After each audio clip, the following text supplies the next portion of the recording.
Dr. Michelle Davenport, welcome to the podcast. Thank you. Happy to be here. Awesome. Thank you for coming. I'm super excited to chat. There's lots I want to talk about, especially aging. But before we get into any of that, I want to talk about your path because it's so interesting to me. You're a registered dietitian. You have a PhD in nutrition. You worked in tech. You've launched a CPG product. These are all things I'm super interested about. And so I'd love to hear how you got to where you are today. And I feel like I've lived so many different lives. And so anytime someone asks me, like, what do you do for a living? I don't even know how to answer. But yes, I started out in academia. I got my PhD in nutrition and then at NYU studying nutrition and specifically advanced glycation end products, which we'll talk about later, and then trained at UCSF as a dietitian. And then a few days after I finished my dietetics training program, I was swooped up and entered a startup.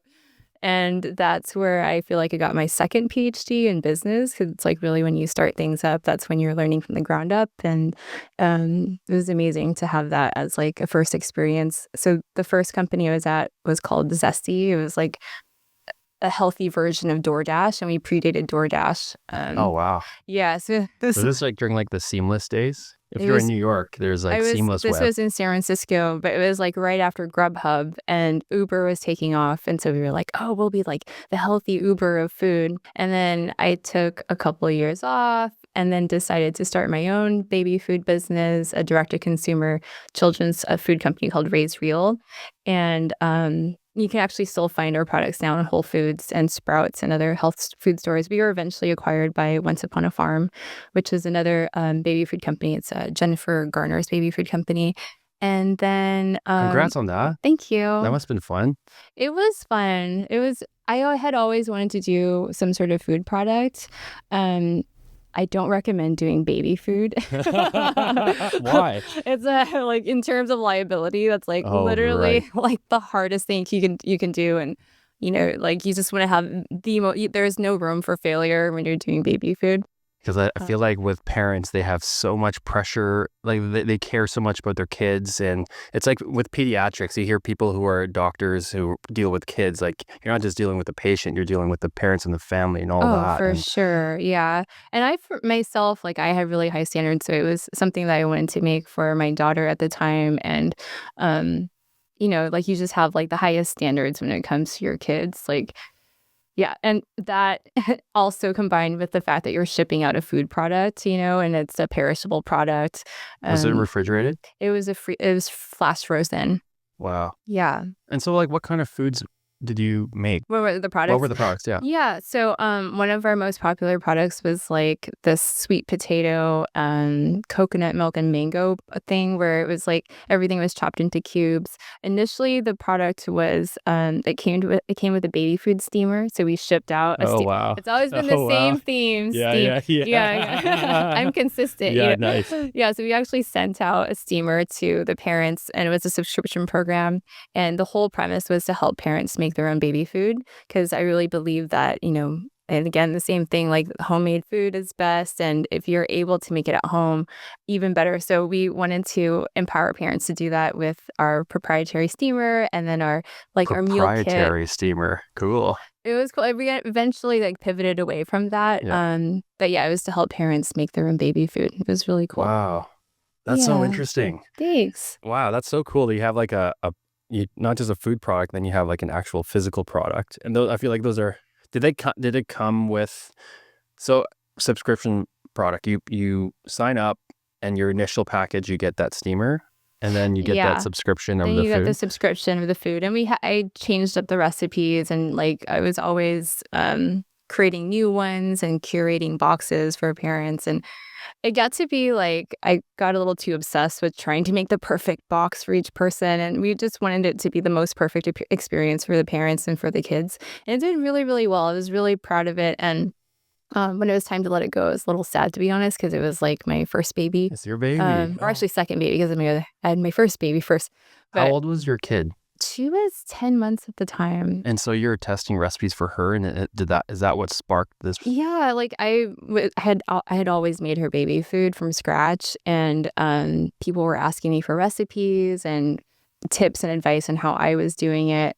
And I still have a picture of like when we went to the farmer's market and I got all the ingredients and I was testing out ideas for MVP for raised real. And I was like, okay, well, I sat her in a high chair and I had better things. I was like, well, tell me, like, do you like this one? And I still have pictures of that, of That is like our so early cool. days. Yeah, it was really cool. Oh my gosh. So yeah, I was inspired by her. And we went to Whole Foods just to go grocery shopping the other day. And I was like, you used to love this one. She doesn't remember anything. I'm like, you don't remember? Gosh. This was our moment. Yeah. Yeah, but it was really fun. And it was, I mean, as a founder, that was like a whole other experience, like figuring out how to start something from scratch and the momentum that you have to build with social and everything. So after that business sold, I had a few years to kind of think about what I would have done differently and thinking about, like what I really want to spend the next 5-10 years on. And that's when I started thinking about like the research that I did as a PhD student and how that never came to light. And I think I was always so disappointed because I really wanted that field to take off. And yet no one still had ever heard of AGEs. There was some murmuring about like glycation and aging. And I love that fact that now wellness has shifted to more of a conversation about longevity. That was like the first time it happened in like the 13 years, that I had been in the space. And so I was excited about that, but I felt like there was a huge part of the conversation missing. So then I was like, okay, well, I guess I'll just try it out on Instagram to see what happens. And if you look at my first video, it's like so dorky. Like I don't even know what I'm doing. My sister's like, why are you posting a 2-minute video? I'm like, I don't know. Of just me whatever. rambling. Yeah. Let's put it out there. Yeah. And then I started doing recipes and that's like, and like, when it hits, it hits. And I was really excited to see that people were responding to the message and the cooking style and everything. And that builds momentum and excitement and your own energy too. Once you get something that's resonating, oh, it's a great feeling. It's a really good feeling. And it honestly, to me, it feels like I'm connecting on a human level, with all these people because I'm trying to spread this message and they feel inspired by it. They take it home and they try it out. And when I get messages from people saying like, their health measures have improved, like I feel like it's doing so much good on a totally different level. So yeah, it's been impact. The impact. Yeah. That's it. And it's weird as content creators, you put your work out there and you don't know who it's going to resonate with.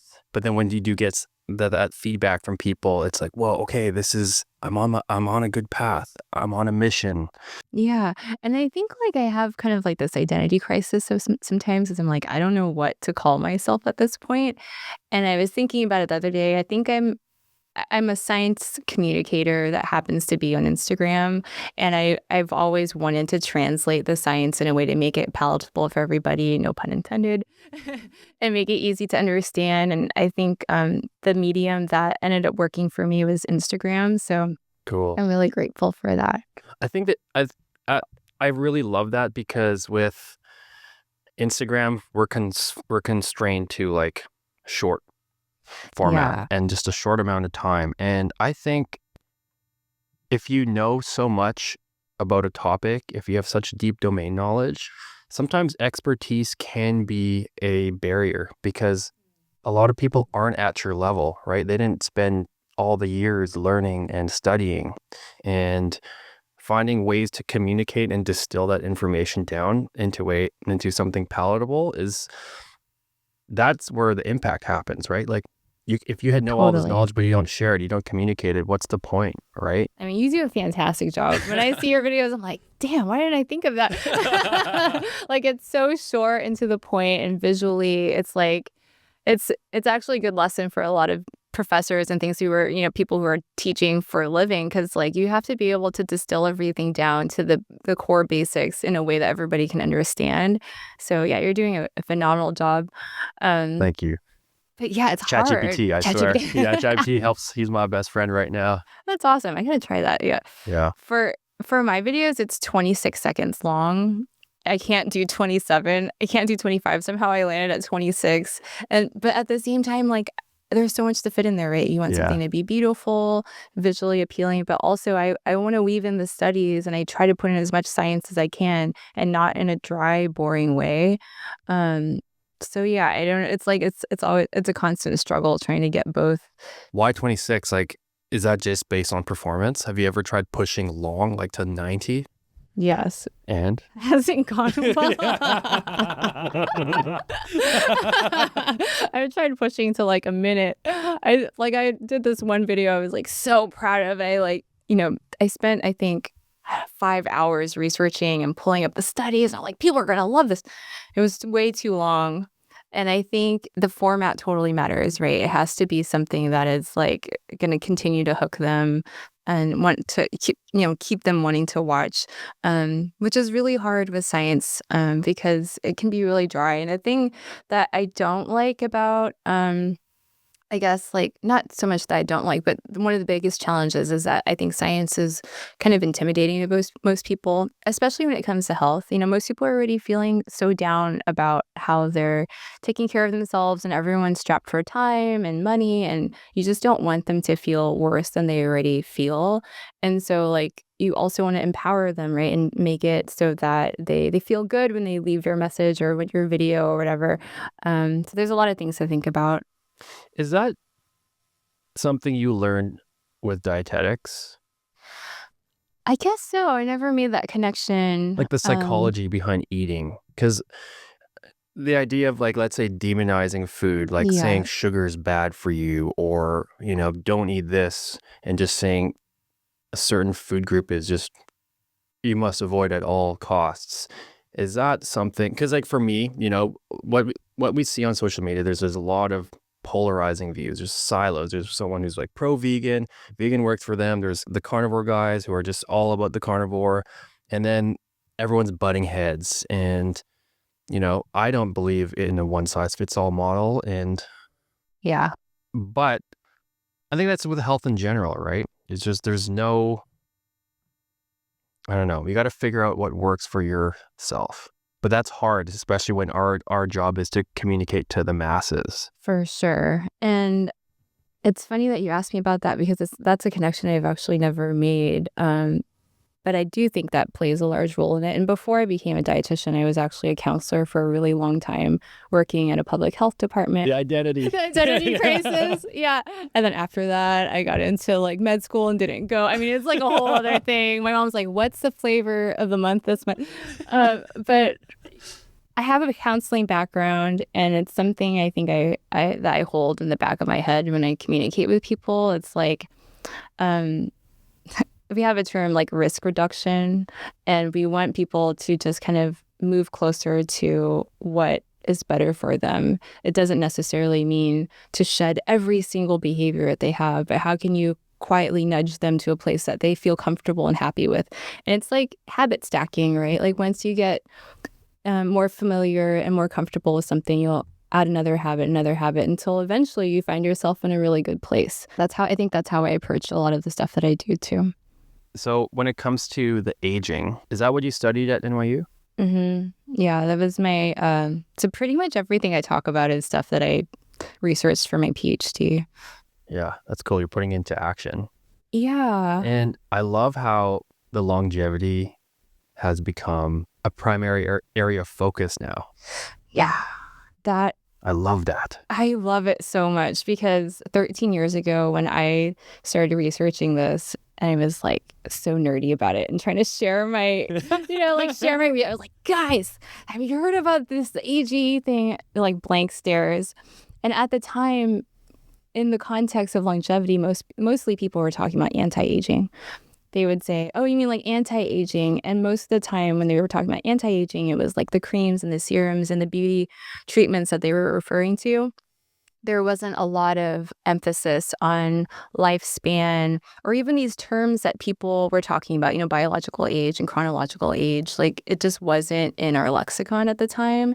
And that's part of the reason why I didn't really do much with it at the time. I just I think we're not ready for it. And then something shifted, a year and a half ago when I started posting because I saw more interest in the long game. Like people now are actually interested in like living longer and being healthier for a long time, which is like not something that we were really focused on, especially in the field of nutrition, right? Like all the trends that that have come and gone for so many years, we're just focused mostly on like short-term weight loss or, something here and now. So yeah, I'm glad that people are having like, like a longer term outlook for their health. Yeah, it's like these infinite games, that idea of infinite games where there's like, let's say marriage. I mean, I know nothing about that, but like the goal of marriage is to stay married, right? To have a business, the goal of business is to stay in business or exit in your case. But with health, the goal of health is to stay healthy, not just to like lose a bunch of weight and then gain it all back, but to stay healthy and keep that going. So these infinite games and longevity is so interesting, and I love how people are taking it seriously. And anti-aging, I remember, yeah, like creams and all that stuff, right? Right. Yeah. Biological clock. Do you know your age? I got it measured a long time ago. And like you, I was also, I think, like 14 years or so, like younger than my actual age at the time. But I think I was like in my 30s. I'm like, does that make me like a teenager? Like, what does that even mean? I was like, I'm so confused, but also thanks. Yeah. But yeah, I mean, now there's all these different ways there's no standard, of course, for the biological age measurements, or phenological age, however you want to call it. But there are different ways to do it with the different markers, and everyone's trying to get as close as they can to kind of estimating or getting a proxy for how much we're aging internally. What does aging mean? Can you tell us like what aging actually is? Yeah. Well, first of all, it's an honor and a privilege to age chronologically, right? Sweet. Yes, Yeah. true. Very true. When we hear the term, or when people hear the term aging, how they react really depends on which definition they think you're talking about. So chronological age is how much you age by the year, right? How many years you add to your life. And everybody wants to age chronologically. When we're talking about biological aging, it's more like the toll that life takes on your body on a cellular level. And depending on how you live, you can either speed it up or slow it down. And you can kind of influence how much toll that your life takes on your body. What influences that? Like lifestyle, diet? What are some things that influence cellular aging? Yeah, I always say that if you have access to a bed and a kitchen, the sun and your loved ones, you pretty much have everything that you need to live a long and healthy life. It's quite simple. That's And like Maslow's hierarchy of needs, like basic needs. totally. And people are, they sometimes ask me, what are the hacks? Tell me the hacks and the protocols and like the supplements, all this stuff. And I have to ask them, like, do you have the basics down? Because that's going to be 95% of what you need. And until you have that foundation of getting good sleep and the right kind of exercise, the right kind of food, and actually very instrumentally, like time with your loved ones, like that's a whole other thing that people don't talk about and how important it is to living a long life. Like until you have those things down, you really can't talk about hacking anything. It's all the boring stuff, though. So The boring boring. stuff. And Yeah, everyone wants the hacks. Everyone wants the shortcuts, right? totally. But yeah, I was talking to my friend the other day. Her family lives in Toronto. We're in Vancouver, and we were just chatting. And she's like, "Yeah." I'm like, How often do you see your family?" And she's like, "Twice a year." No, And yeah. so, twice a year. Let's say her parents live for another 20 years and she sees her Yeah. family twice a year. That's only 40 more times that you get to see your family. Oh, that's so And sad. when you put Yeah. that into perspective and you think about it that way, it's kind of mind blowing, right? Yeah. And especially if you're a transplant, you're starting to create a new life in a different city away from your family and you don't get that proximity.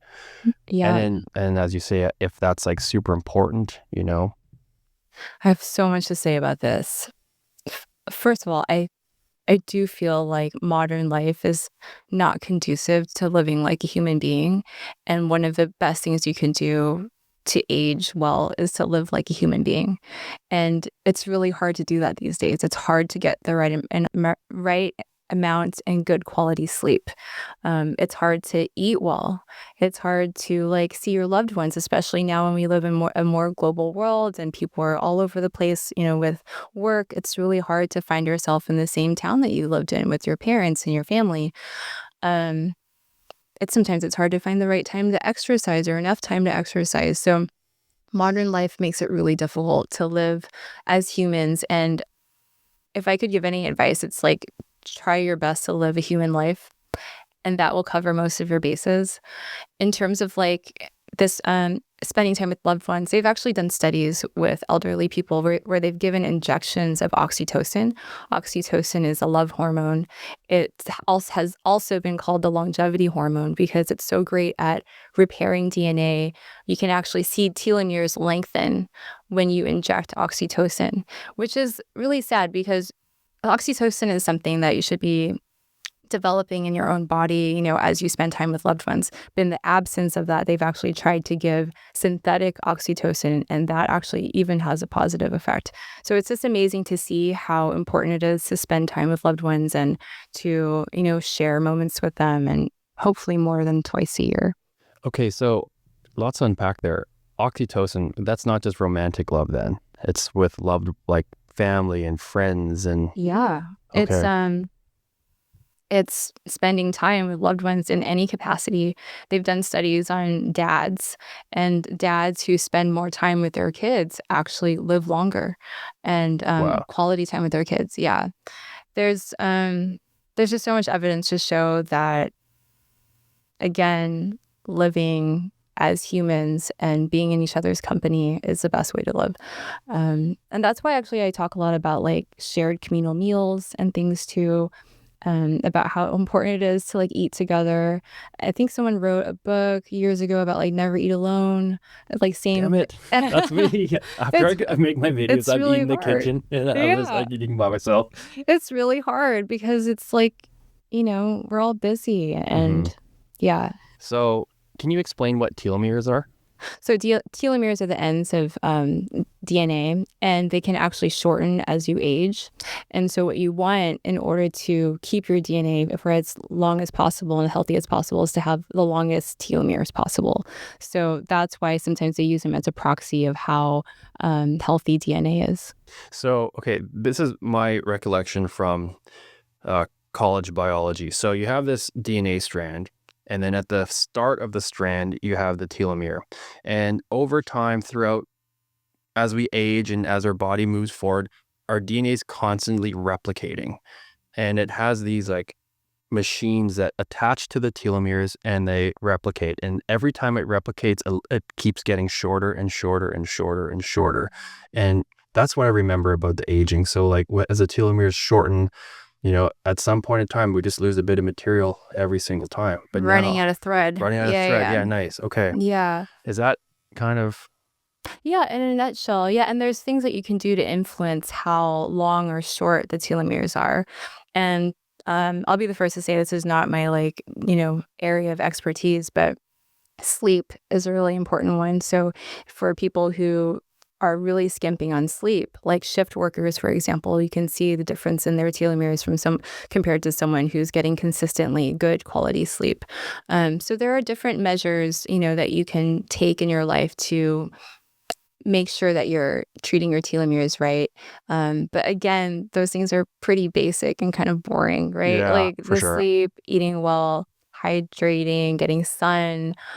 You wouldn't believe how many people are vitamin D deficient, even in California, where we have ample sunlight, because we're just not outside. And you have to be outside at certain periods of the day, right, to get like the adequate like what is it, angle that you're supposed to get to make vitamin D. Light So angle affects vitamin D. right, so there's, like, Wow. depending on where you are, like, what location you're in, like, it's actually better to be out at certain periods of the day, like, distinct periods of the day to get yeah. But generally, if we were outside more, that wouldn't be a problem. It's just that during the day, most people are working or we're in school, with synthetic lighting, so yeah. That's so interesting. I had my blood tested recently, a couple of weeks ago, and there's currently 4 biomarkers that are out of range. One is vitamin D, and I'm so shocked by that because if I'm not cooking, if I'm not like doing my, if I'm not working, I'm literally outside in the mountains. I'm like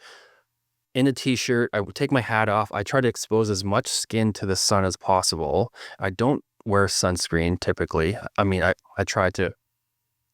I'm not a big sunscreen guy. I want vitamin D, right? And Yeah. when I got the results back, I was shocked that I was low on vitamin D. And I last thing I heard was vitamin D is involved in maybe 9 to 10% of all cellular processes. And the fact that happened, I'm like, okay, I need to make that change clearly. And if a good portion of the population is deficient, how do we get more? And like, how do we know that? How do we know that is there a way to tell without doing blood work? Or If you're vitamin D yeah, deficient, I mean, I guess like once you get rickets or something, but you really don't want to have it progress. Yeah, like no, I mean, it's probably best to get it tested. But it's really hard to tell what's happening internally, right? And I'm not a big supplement person. I really believe in testing before you supplement yourself with things, and I have a lot of skepticism around like the supplement industry, which is why I never pushed it. But I think in this case, if you're low in vitamin D, which is actually most people, get it tested, and then you can correct it very easily with vitamin D3.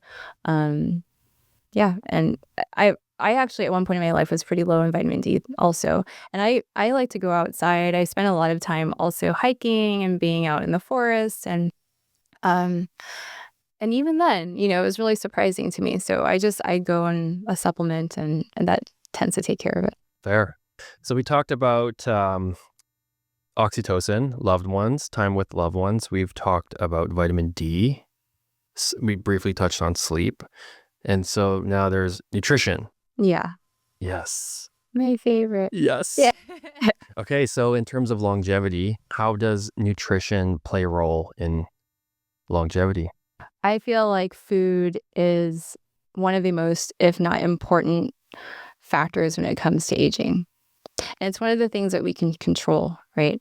For the longest time, we've thought about what goes into our food, about what we're eating, and we have given such little thought to how we're processing it. And finally, I feel like that conversation is coming to light. And just last year, there was an NHANES study looking at biological aging, and they found that for every 10% of a diet that was attributed to ultra-processed foods, the person was, or people were a quarter of a year older biologically. And I found that to be really interesting because the average American diet is 60% ultra-processed foods. And what's even crazier is the average American child's diet is over 70% ultra-processed foods. And the reason why this is important is because it highlights that there's a connection between food processing and aging. And it's just a conversation that's never been had. And it's interesting for me because as someone who's been in the space now for 13 years, I've seen the progression from all these different diet trends, right? We've gone from Kale salads, kale smoothies, Foreman grill, like, low carb, Atkins, keto. Oh God, can you even name all of that? Vegan versus carnivore. And yet, like, throughout all of this, we've spent more money than we ever have had on health and wellness, and so many different trends. And yet we have actually lowered our lifespan by 3 years here in the US. Overall, like our average lifespan has gone down over the years, despite all of our effort. And I think a lot of people who do these trends, like they get really disappointed. And there's this question that's like, what are we missing, right? There has to be something is amiss. If all these things that we're doing, the spending, the investment in health and wellness, and all these diet trends are not working out, like there has to be a piece of the puzzle that's missing. And to me, that piece of the puzzle is, what happens between farm and fork. There is an invisible piece that happens when you harvest something at a farm to when it finally goes on your fork and you're eating it for dinner. And because you're also someone who's heavily involved in cooking and food, that the way we process things affects how the food turns out, right? For me, that relates back to what I was studying as a PhD student about how cooking methods can influence our aging and age-related diseases. With your background in the CPG world, Yeah. you've got to see a little bit I assume you've gotten to see how that works because, yeah, you create a product is one thing, but creating it for packaging and making it shelf stable and getting it into the consumer's homes in a way that still retains nutrients, I'm sure that was part of your thought process. For sure. And like I said, I'm consistent. And back then, I was thinking a lot about processing. And I actually think like a sleeper great food that you can get that for cheap is flash frozen produce, because what they do is they harvest it and they lock in all of that nutrition right after harvest by flash freezing it, and then it goes straight to the freezer where you purchase it eventually. And in that sense, you're getting like nutrients that are locked in. And I really didn't like the idea of feeding my daughter, something that had been processed so much, like those pouches. A lot of those things have been boiled down to a syrup. There's like literally no nutrition left, and it's like dead food at that point. I didn't want to feed that to my daughter, and so that's why I came up with the concept for Raise Real. What is flash freezing? Flash freezing is an industrial process where it's like very, very cold, and they just lock in all of that nutrition early on because it's so cold. Is that like done with liquid nitrogen, or is it done with like a cold freezer? I would I don't know about how it is now. Back then it was mostly just like a cold freezer. Just done as quickly as possible. Yes. So essentially when you freeze something, it just locks in the nutrients? It doesn't denature them at all? Because you're doing it so quickly, you're essentially freezing it at the condition that it was harvested at. Whereas if you were to freeze something in your freezer, it takes a longer time. Sometimes there's some water leakage that happens, and more denaturing because it's essentially like taking longer to freeze. And with the industrial process, you're just freezing something very quickly. And if you look at peas, right, when you buy them flash frozen, each one is individually frozen because it's like so cold that it didn't form a block of ice by the time you got it, if that makes sense. Yeah. Yeah. Yeah, and that idea of flash freezing, but preceding that is picking produce and vegetables when they're ripe, when they're maxed out on nutrients, right? And the time, like the conventional, let's say a tomato, for example, we're leaning into tomato season. When a tomato is picked from a farm, it has to get transported to distribution centers, and then those get repacked and then shipped to different grocery stores. By the time that tomato gets from the farm to our homes, I feel like the nutritional value has just been depleted. For sure. I mean, the average, if I can't remember the stat, it's been a while. I think the average apple in the grocery store is over a year old. What? Yeah. No way. That is like for sure and crazy. It's a crazy fact. They've done studies, vitamin C studies on foods that have been harvested and sold at grocery stores, and the vitamin C retention, which is supposed to be a proxy for how fresh something is, because the more fresh something is, the higher vitamin C content it's supposed to have. It's pretty low in certain foods because of the shipping, right? And the time it takes to transport something. In flash frozen produce, it's actually quite high because, again, you're kind of like suspending it at that moment in time right after harvest instead of waiting all that time to, for shipment. With apples, it's just kind of a crazy thing. I can't speak for every apple producer, but on average, it's like a known fact that the average apple is over a year old. That's insane. Yeah. That's mind-blowing. It is pretty crazy. Also, watch your apples because of that. They're a year old. Oh,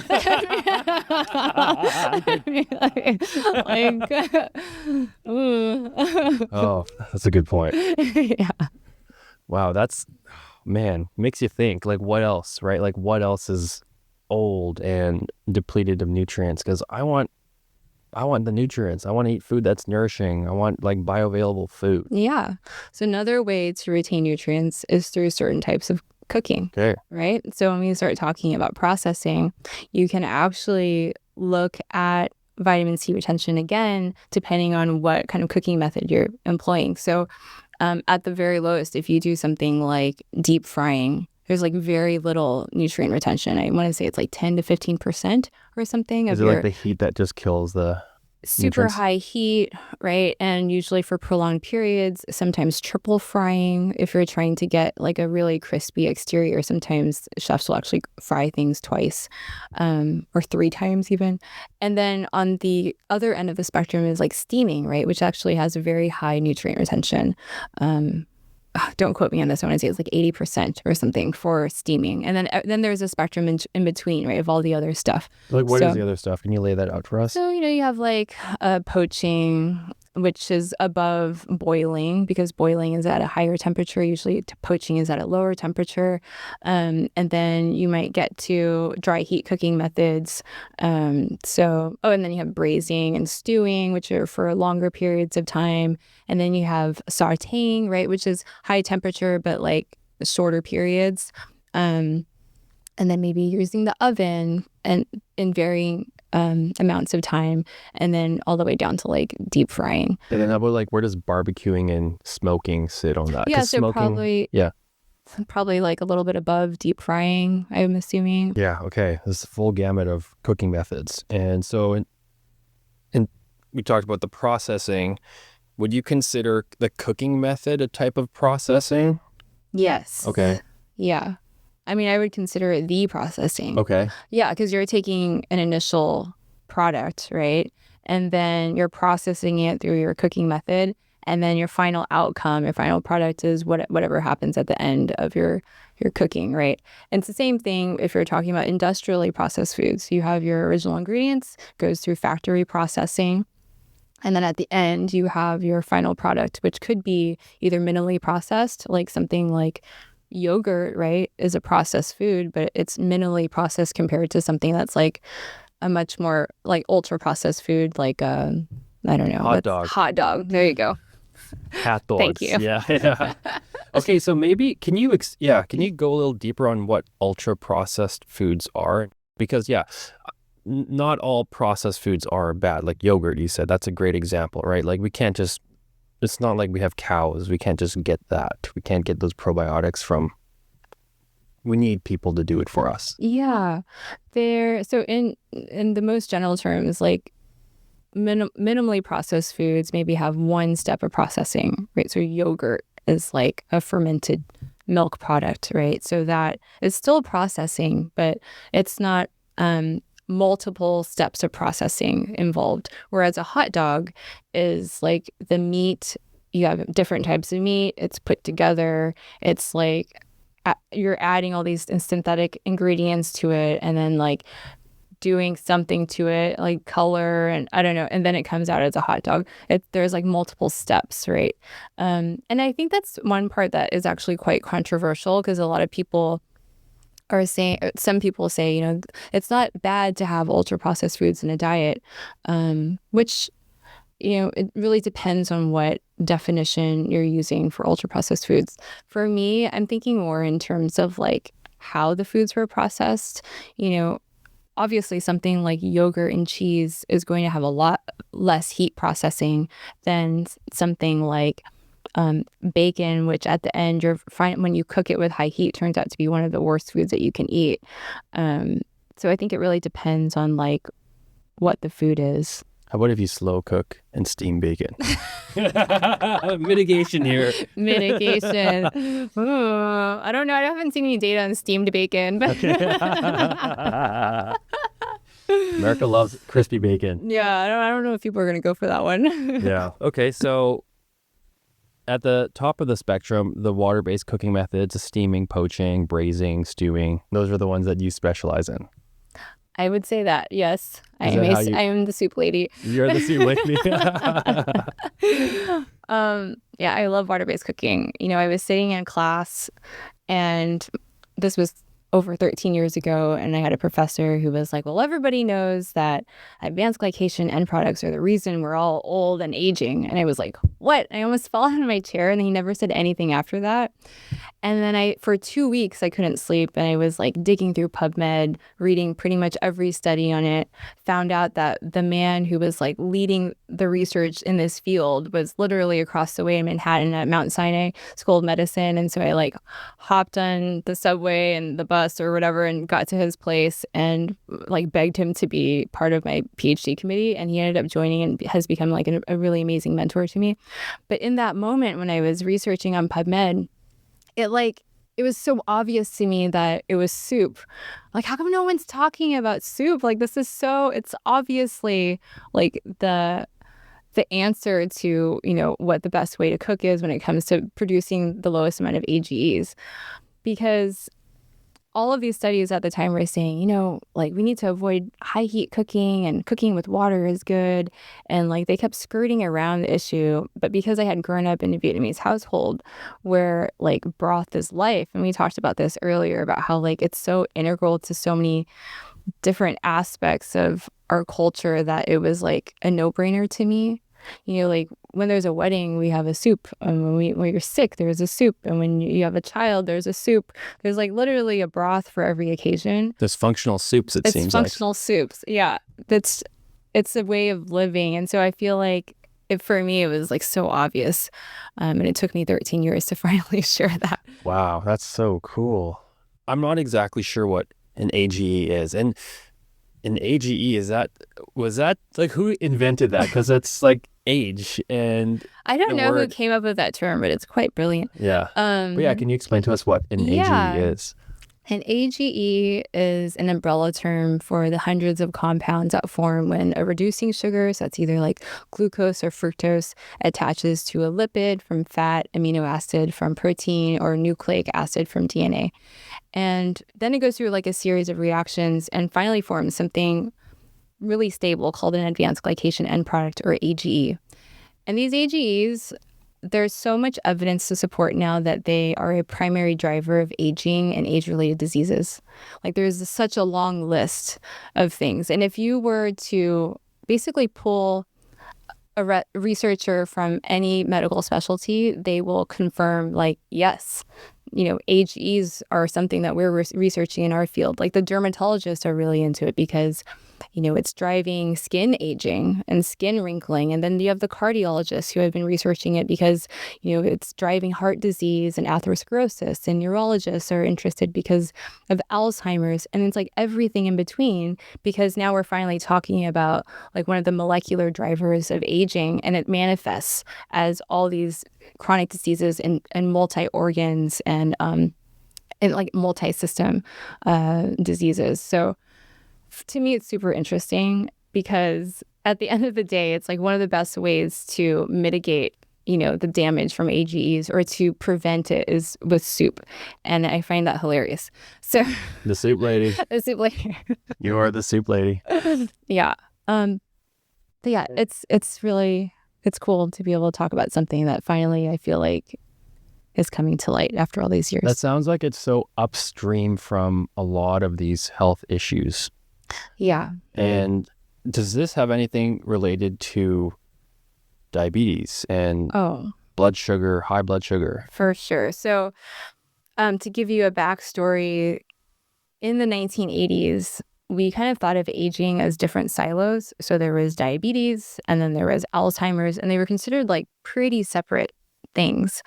Until in the 1980s, someone said, wait, I think there's like a metabolic connection between Alzheimer's and diabetes because there are so many, metabolic commonalities, right? So if you have insulin resistance or you have diabetes and it's untreated, later on you can develop cognitive decline that very much looks like Alzheimer's. So much that they called Alzheimer's type 3 diabetes. And then in the early 2000s, there was a recognition that it was the commonality was advanced glycation end products. So this whole field is rooted in the study of aging, which originally started as two different silos, but finally was kind of found out to be related. So your question about diabetes, there's actually two types of AGEs. There's endogenous AGEs, which we can actually create in our own bodies. It's a totally natural thing. From the moment we're born and we start aging, we can start to accumulate our own advanced glycation end products that we create in our own bodies just from the same reaction, totally natural process. Then there's exogenous AGEs, which are the ones that are formed through cooking, like I mentioned. You can also get them from your environment. So if you're a smoker, people are obtaining that from cigarette smoke also, or if you live in a high pollution place, sometimes it's in the air. But in diabetes, for people who have really high AGEs in their blood, because they have unregulated blood sugar, they can actually have so many AGEs in their body that it pushes them into diabetic complications. So it's really, if you look at a person with diabetes who has unmanaged diabetes, they seem much older biologically. Like their skin on the exterior will have more signs of aging. Their heart, usually a lot of people with diabetes who don't have, who are not managing it well, will go on to have heart disease. And like I said, there's cognitive decline and Alzheimer's, joint pain and arthritis. It runs the whole gamut because, again, upstream, if you're looking at the molecular commonality, it's these advanced glycation end products. Wow. And it seems like this should be the primary area of focus, because if we can reduce our AGE consumption, and like, even if there's ways to reduce like the creation of these endogenous AGEs, like that would naturally prevent, at least limit, some of the development of all these other diseases. Oh, for sure. Yeah. Wow. And that was a lot of the interest behind, like, you want to have good blood sugar. I think finally people are ready for the conversation on AGEs because of the work that was done by people who were promoting, like things about blood sugar and having healthy blood glucose. But it's all on the same. It's all the same thing. It's all related. Yeah, because we could talk about blood sugar, but then what we're talking about now is like what happens if you have really bad blood sugar, right? Like if you have really bad blood sugar, then you're kind of increasing your chances of having more AGEs in your body, and then that's how you can kind of increase your risk of all these other diseases. Oh man, this is Wait, like so did I crazy. convert you? Because Oh, come on, no, I don't want to talk about this. I know, because I feel like for the last year, you're like, I don't want to hear about it. I'm like, come on, Michael, one of these days. I know, I've been avoiding this conversation for so long because I want to stay ignorant. I love like barbecue. I love sauteing, and deep frying I'm okay with, but I love a good French fry here and there. And I think it's important to still enjoy these foods, but like moderation is so important. Again, boring, right? But I think the more we get educated on certain topics, the more that, maybe that will flip the switch, and everyone's on their own path, and there's no judgment, right?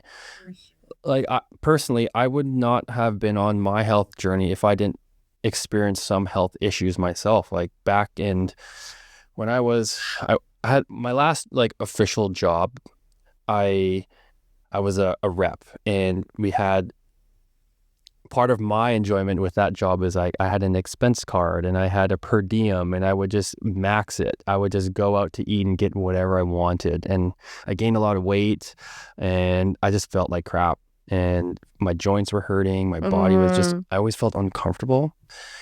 And then I was like, okay, I need to make a change. I can't live like this anymore. So I was on like I guess my low point in like my physical health. I also had a really terrible back injury several years ago, right before I started posting on Instagram. And so being at a really low point, I was physically broken. I was like in bed for like a year, just stuck at home for a year. And having that experience of not having my physical health, that really forced me to like take care of my body way more. And that it made me more cognizant of like all these things. And that's why I've become so interested in this field. And then last year, I found out I was pre-diabetic, and I'm like, what? Wow. I worked so hard to like lose weight, to stay in shape and get fit, except something was not right. There was something out of alignment, and I think it was my diet. Right. I used to train for marathons, and then I had my back injury, and then I would continue eating like a marathon runner, high carb, because at that time I could put anything down the gullet and just burn it Wouldn't off the next day. matter. It wouldn't Yeah. matter because I couldn't keep the calories. I could just burn them off. And then I would continue eating the same way. And I think that high carb diet really threw me over the loop. Yeah. I And remember when you posted that video saying like, now I'm committed to doing healthy, inspired cooking. I thought that was really, I'm really glad you made that change thank you. because I think it actually like in a way gives other creators permission to not have to make the food trends and to make something that will inspire people to live healthier. So Yeah, I think there's so much with food that, like, as someone who loves food, I grew up in a household where everybody loves food. We're all foodies. yeah. One of my cousins, so like I have a big family, especially my dad's side. Actually, my mom's side is even bigger, but I lived with all of my dad's side of the family. We all grew up together. There was, I think 13 cousins roughly, first Whoa. cousins, That's 11, awesome. 13-ish. And I remember one of my first cousins had a cousin over for a family dinner, like a wedding or so. And that outsider person was like, man, at your family dinners, all you guys ever talk about is food. And like, you're at a restaurant and your conversation is, what Are are you going to about be eating food. next? Like, Yeah. it's all about food. And that's all you guys think about. And so Yep. food has become, it's such a big part of my family. My dad, he sells seafood, so we get seafood all the time. And so as someone who loves food, I did not want to sacrifice tasty and delicious food and meals.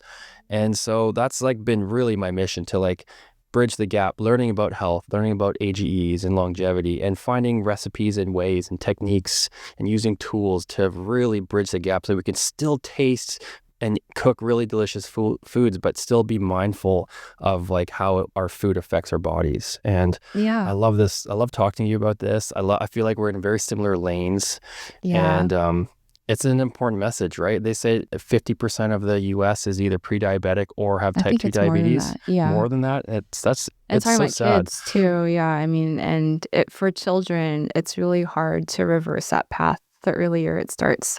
So I'm with you though in that, like, I guess maybe this is the counselor side in me. I want people to be empowered to live this way and not feel like we're sucking the joy out of eating, right? Because I think in order for it to be sustainable, it has to be something that people really like eating. And the reason why I talk so much about cultural foods is because I think it's a really great example of eating well and enjoying it at the same time. Because there's something that happens when you eat cultural foods, right? It's like it's like it hits all the things. Like you get the oxytocin because you're remembering of the time when you had it with your parents and you were cooking it with your mom or something in the kitchen, and then you're also like usually a lot of the traditional foods are nutrient dense and they're cooked in a water based way and they are fresh ingredients. They're not ultra processed. Like it hits all the right things, and part of my mission is to like remind people, like it was always there. We got a little lost, but like, it's not, you don't have to forget all of grandma's dishes just because you're on a healthy path. Because honestly, I'm guilty of that. There was a period in my life, when I was in my early 20s and I was trying to be really healthy. I'm like, I am healthy now. Like, I'm not eating your pho. Sorry, mom. And it's so sad thinking of that. Like, I remember I came home from college and my mom made me all this food. And I was like, Mom, I'm having my grilled salmon salad. I'm not going to have your noodle soup or whatever. I was like, why did I do that? And now finally being able to kind of shift that conversation to, hey, actually those aren't bad foods. Like it's totally fine to eat your cultural foods. And culture doesn't necessarily just mean Asian food. I just happen to cook Asian food because that's what I'm most familiar with. But this style of cooking is like ubiquitous all over the world. It's a global cuisine, water-based cooking. And there there are ways to be healthy without having to completely knock off like your cultural favorite dishes. One of the things that I think is pushing this is the fact that we're so far removed from our food processing. We're just like really busy people, right? And we've become very reliant on restaurant culture, DoorDash, like ultra processed or processed foods and ultra processed foods. Like we're just not really processing our food ourselves anymore these days. And I think when you do that, you kind of become like a passive consumer of food. You're not really thinking so much about, what method am I using to prepare this? How was this made? If you're just purchasing something it's like it's not in your mind about how to control that. So if we go back, take a step back and think, okay, this is like healthy food, right? Now we compete against like the DoorDashes and the restaurant food and like convenience food from the grocery store that's so highly palatable. Whereas like if we cook at home, it's probably better for us. We learn some skills, we can control our ingredients, but like a lot of us home cooks don't have those skills to cook.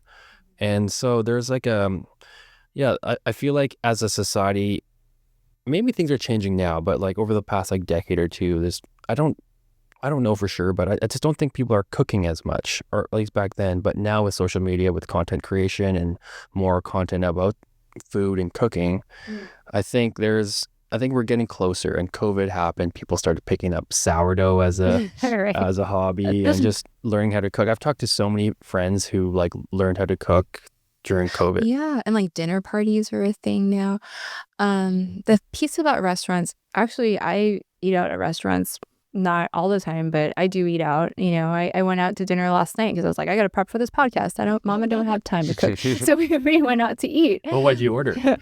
Well, I ordered, what did I get? Like a salmon bowl with quinoa and soy tahini drizzle with veggies and stuff. But the thing that I pay attention to is the cooking method. So I feel like, and this is important also for your podcast, like when you recognize how things are made, you're no longer just kind of trapped by whatever is being offered on the menu. You can kind of scan it and say, oh, actually, like this is better just based on the way it's cooked and has veggies and things. As long as it checks off, those benchmarks of what makes a healthy food, I think it gives you a lot of options. I've never gone into a restaurant and not been able to find something that I couldn't eat. It's happened maybe a handful of times depending on what type of restaurant I went to. But for the most part, I think if you recognize how something's prepared and what, for the most part, like what ingredients are in there, it's enough information to make like a good educated guess on what's going to be, a good food to eat at the restaurant. That's really encouraging because going out to eat can be hard, and especially when you do get, lured in by like the French fries and the pizzas and all that stuff. But like understanding and knowing that if you understand how the cooking methods work and what they're like, then we can make those educated decisions. But then I think there's also the education part can be hard. That's what content is for. Yes, Right. And true. like I try to simplify it as much as possible. It's like, the water-based cooking is really, really great. It's anything that's cooked with water. Actually, let me backtrack. So when I talk about AGEs, right, and what AGEs are, and they form through this reaction, what I'm actually mostly talking about is a Browning reaction. So the Maillard reaction that you know of, right? What everybody wants. Yeah, I you know need it's that. like Brown food it's is the good food. thing, right? But it wasn't the thing until most recently. Like this is not how we cooked like until, the last few decades or so. The Maillard reaction wasn't even invented until a few decades ago, right? So it's not like we never existed It's the without French, it. man. But the thing is, like, so HEs are formed in the Browning reaction. If you think about the ideal conditions for a lot of HEs to form, it's basically what chefs would tell you to do to get the perfect sear in a steak, right? So you want dry conditions, you don't want any moisture, high heat, and high fat, high protein, like in a steak, right? If you have those things, and you're going to have the perfect brown crust on a steak. But actually what that crust is usually a crust of AGs. So then you can but other things are like you knowing that, you just kind of take that and say, okay, well, then I'm going to make decisions based on not having those three things, like something that's cooked with water, lower heat, and doesn't have as much protein or fat. So one thing that I do when I eat out and I really can't find anything on the menu is I tend to go plant-based because those usually tend to be lower in AGEs. I'm not vegan or plant-based anymore. I used to be raw vegan because I really took this seriously and I was like, I'm going to be raw vegan, but it was not sustainable for me. And so I try to veer more plant-based when I'm out, or I pick something that's water-based cooked, right? Or I pick something that is all three, like steamed, or go to a restaurant that it's more like, soups and things. But there's ways to do it. And there's also other things you can do if you can't even get away from that and you have to do dry heat cooking. 4th of July is coming up here in the US. My husband is a barbecue addict. Like, he loves barbecue. How I married a barbecue addict, I don't know. But we're still married. And I think one of the reasons why is because I'm able to use certain recipes to lower AGEs in our grilled foods too, using acid. So I do acid marinades for a lot of the barbecues and grilled foods that we make. And actually, if you marinate something for 10 to 15 minutes in an acid, you can cut the amount of AGEs by almost 50%. Whoa. Yeah. So it's not like, the message I want to make clear is that this is not deprivation. You're going to love the food anyways. It's just something to be cognizant of. And it's just more information, right? Whether you're vegan or carnivore or anything in between, people should be thinking about how they're cooking. Okay, I want to touch more on that like mitigation process. So like you marinate a steak in acid. So let's say carne asada, for example, you marinate like there's like a bunch of lime juice in there. I love carne asada. Yeah. So how does that actually work? So you put the acid, does it kind of like denature the surface proteins? Is it really the brown crust? Let's take the steak as the example. That brown crust, that Maillard reaction, that's where the highest concentration of the AGEs are. How about like the center of the steak? Less. Okay. Yeah. So it's really the exterior that you're talking about, the crust, right? The interior is going to have significantly less, especially if you're eating it medium rare. I mean, in the middle, it's not even cooked, right? But yes, with vinegar, if you apply that 10 to 15 minutes before, and it doesn't have to be just that, it could be in a marinade. And there's so many marinades that have vinegar in it because I like it also because it kind of breaks down the protein a little bit, makes it more tender. So it's not like it's not a departure from how people are cooking anyways. It's just something to be mindful of, right? Before you cook something. So let's say you go to a steakhouse and you have this like perfectly seared steak and you love that. Are there foods you can eat with it? Would that mitigate any of that? Like just like, for example, if just to reduce or slow down the glucose absorption into your small intestine, right? You can have acids and you can have like the apple cider vinegar trick. You can eat fats and fiber just to slow down the actual absorption. Like there's hacks like that. Yeah. Are there any kind of hacks that we can do to reduce the AGEs? The best thing you can do is to reduce it at the cooking step. Okay. So I've looked into this for so many years. I wish I could sit here and give you like, yes, you should take this supplement because if you eat this and you take these things and you'll reduce your AGs. Unfortunately, there's not a lot of convincing evidence with that. There has been some research, preliminary evidence showing that if you cook with certain herbs and spices, that it might lower the amount of AGEs also in combination with water-based cooking. I still think water-based cooking is the best in terms of like how to lower that. But eating foods with it, you still want a high nutrient dense diet. It's still great to eat colorful fruits and vegetables because one of the things that AGEs can do, it cross-links to protein, but also it kicks off inflammation by attaching to a receptor called RAGE. When it does this, it kicks off like this whole inflammatory cascade with oxidative stress and everything, which over time can be chronic inflammation. And that's why we see a lot of these different diseases that kind of stem from chronic inflammation. But if you're eating a really colorful diet with a lot of fruits and vegetables and, a variety of foods, that's one of the best ways to deal with, high inflammation. But in terms of like really making sure that we don't even get to that step, it's like the cooking method is probably one of the best. Yeah. So is this a function of heat then? Like, is there a certain temperature is it a linear relationship? So let's say if we're boiling or steaming something, that water boils at 212 or 100 degrees Celsius, that you can't really get anything higher than that because water is going to evaporate. But if you're searing a steak at, let's say, 450 degrees, is that relationship of AGEs linear to temperature? So there's like 3 factors. It's temperature, time, and moisture. So it's like the steak thing again, right? So like, great example. Yeah, so if you have really, really high temperature, that's going to drive up the AGs. If you have very low moisture, that's going to drive up AGs. And if you cook it for a really long period of time, it's going to drive up the AGs. So Low moisture. low moisture, Okay. right? So that's why the water-based cooking is really great. The acid marination to a degree is also good. So like two comparisons, right? If you were to flash steam something, like low cooking time, moisture, low heat, right? That's going to be way less AGs than you produce if you were to deep fry it, because then you have the high heat, the low moisture, and then also Temperature. Yeah, Yeah. high heat. Yeah. Wow. Okay. This is so interesting.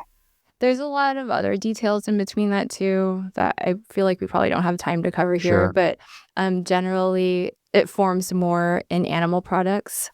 So the AGEs will form highest in ingredients are highest in fat and protein, which is why I try to be more plant-based when I can't control that. But you can significantly cut back on the production with just the cooking method. Fats, primarily through fats? Through animal fats? Animal fats, So yeah. like does a fat profile change things? So let's say you take a grass-fed cow, which is higher in like CLA fats and omega-3s versus like a feedlot cow that has, lower amounts of those healthier fats.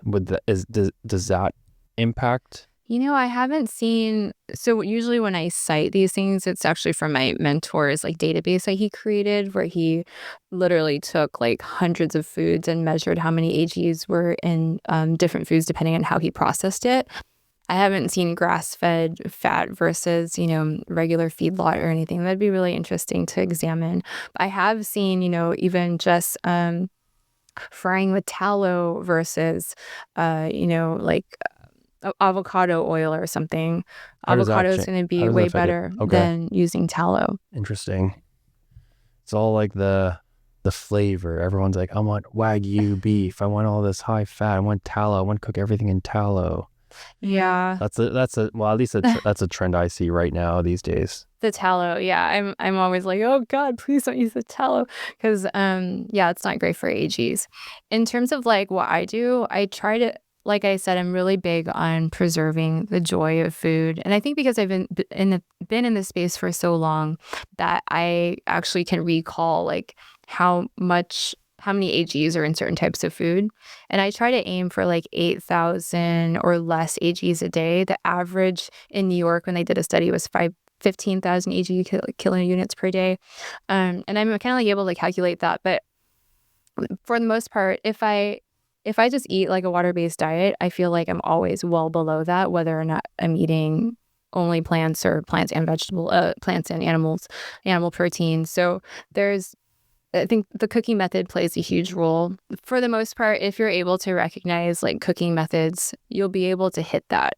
And so I try to just go for the 80-20 rule. Like I still will eat out, I still barbecue, but I just use things in my toolbox to kind of mitigate that. And every time I've done an audit of my diet, as long as I'm using those measures, it's well below the number that I'm trying to aim for. I think learning about this and having this conversation,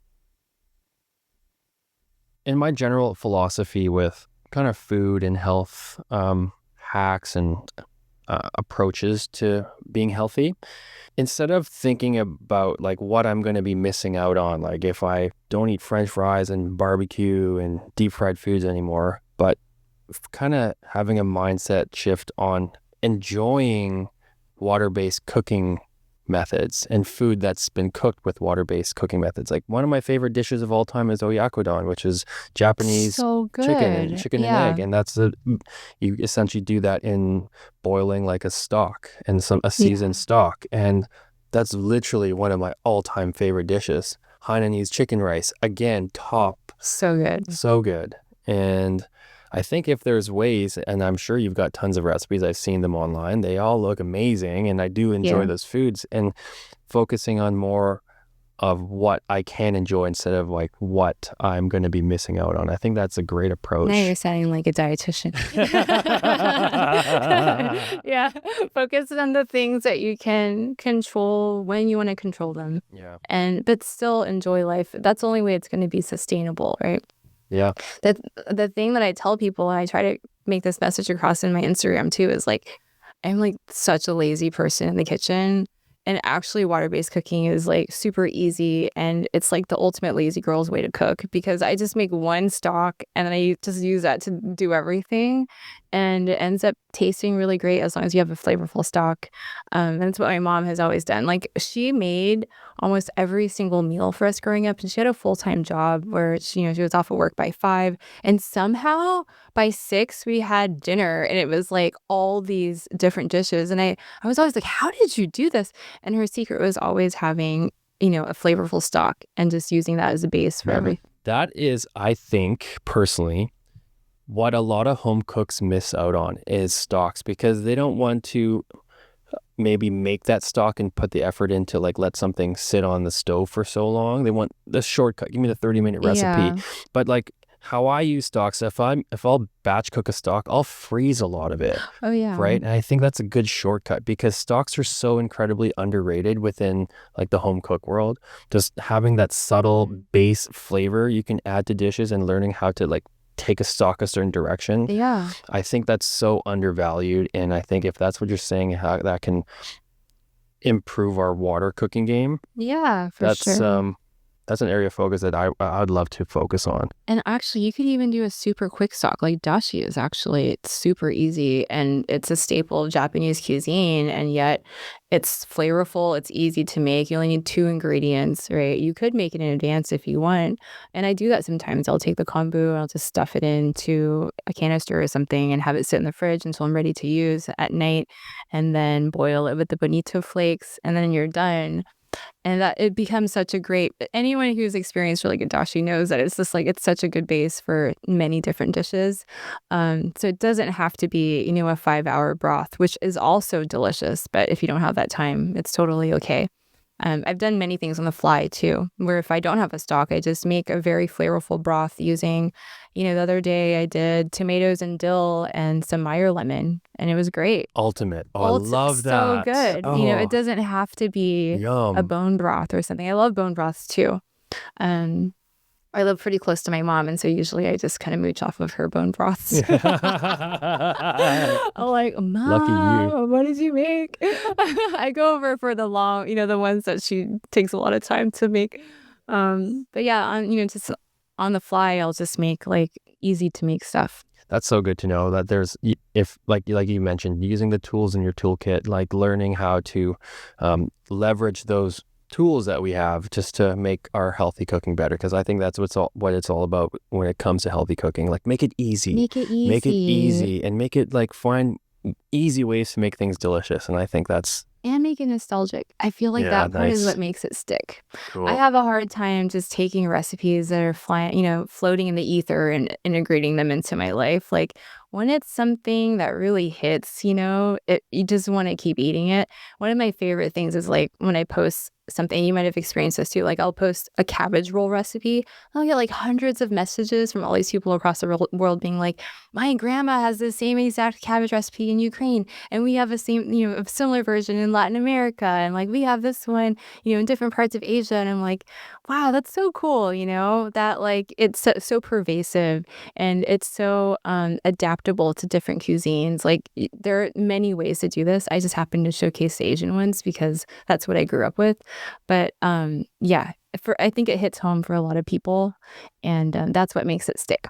That's cool. Do you think there's a way to create nostalgia? If let's say you grew up in the Southwest or in the South and there's like no Asian food there or something, like how can we share that? I don't know. First of all, I always say that the South is like the one place in the US that actually gets water-based cooking, which most people are kind of surprised by. But the people in the South know, like they have tons of water-based cooked dishes. There's so many stews and, brothy dishes down there. So I think to recreate nostalgia, you just have to create moments, right? Cool. Yeah. And that's where like the loved ones come in. Can you like share meals with people? Once you have people over for dinner, recreate a dish that you had in childhood. Like find a way to reconnect it to your life and make it relevant to you, because that's how, you can kind of, then it becomes a part of you.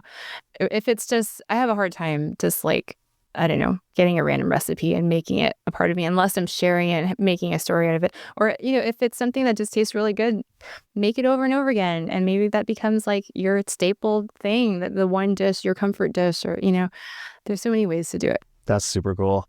Well, this has been fascinating. I've learned so much, and I hope the audience learns a lot from you, because like you share such good information, and it's been really fun chatting. It's been really fun. It's so Yeah. nice to meet you in the Yeah. flesh. Yeah. Yeah, we've connected online, and as Yeah. content creators, it's like you don't get to meet a lot of people in person.